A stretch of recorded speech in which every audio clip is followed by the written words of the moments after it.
नाही, विजय झाला ही आनंदाची बाब आहे आणि सर्वत्रच मराठ्यांची जी भूमिका होती की ज्यांच्याकडे पूर्वाश्रमीच्या नोंदी आहेत त्यांना आणि त्यांच्या नातेवाईकांना म्हणजे सगळे सोयरे हा शब्द वापरण्यात आलेला आहे.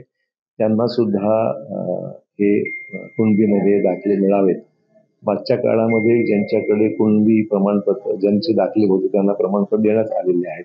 नव्याने शासनाने यंत्रणा उभी करून त्यांच्याकडून दाखले शोधण्याचं काम सध्या सुरू आहे. त्याच्यामध्ये नव्याने अंतर्भूत करण्यात आलं की सगळे सोयरे म्हणजे नातेवाईक जे आहेत त्या नातेवाईकांच्या व्याख्येमध्ये जे बसतील त्यांना सुद्धा त्याच्या सामावून घेऊन त्यांना सुद्धा कुणबी प्रमाणपत्र द्यावं अशा प्रकारचा हरकती व सूचना त्यांनी मागवलेल्या आहेत. त्याला जवळपास महिन्याभराचा कालावधी त्यांनी दिलेला आहे. तर मला आशा आहे की हा विषय स्वागतार्ह आहे. त्यातून बऱ्याच प्रमाणामध्ये रिलीफ किंवा फायदा हा ज्यांच्याकडे त्याच्या नोंदी आहेत त्यांना मिळणार आहेत, यात वादच नाहीये.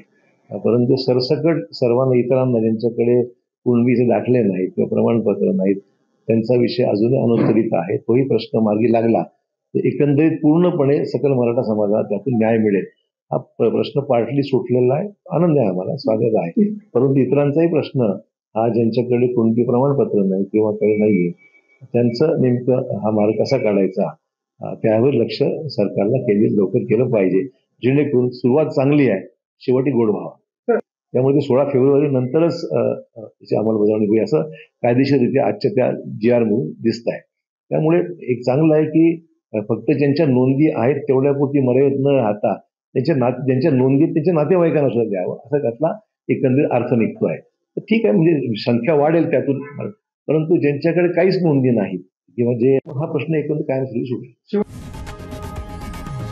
लोकशाही मराठी ऐका, पहा, जागरूक रहा.